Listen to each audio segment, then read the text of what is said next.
Pemirsa nganutin pemargin tatanan kahuripan era baru, daya tarik wisata utawi DTW Sangeh ngawit kamungka majang wisatawan domestik. Ring tanggal 3 Juli kalih tali kalih dasa. Rauh mangkin pengrauh wisdom ring DTW Sangeh Sayan Ramil. Bendesa adat Sangeh ide bagus Made Sunarte Mausang, ngawit pariwisata kemungka akeh wisatawan domestik sane rauh ke DTW Sangeh, kantos mangkin kirang langkung sampun wenten penyatakan diri wisdom sane rauh. Ya, terkait new normal yang ada di Desa Sangeh semenjak kita buka dari tanggal 31 Juli, memang sih ada wisatawan yang sudah datang ke Sangeh untuk berkunjung, tapi tidak seperti yang hari-hari biasa.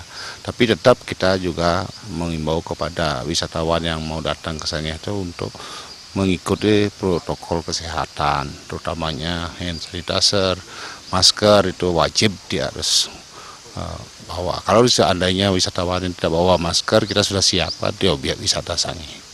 Yang paling banyak datang sampai detik ini semenjak new normal ini adalah prawedding yang banyak datang. Jadi wisatawannya untuk asing belum begitu banyak. Paling-paling ada 10 orang 1 bulan. Tapi yang domestiknya udah mulai mau datang ke Sangeh. Kira-kira sebulan ada sampai 100 atau 200 orang mau datang ke sana. Saya himbau kepada masyarakat yang ada di seluruh Bali, di Indonesia, datanglah ikut juga melihat alam yang ada di Sangeh ini untuk berkunjung datang ke objek wisata Sangeh.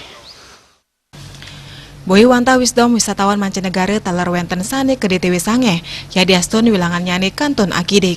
Salami bulan Agustus puniki, wenten kalih likur diri Wisman sane rauh.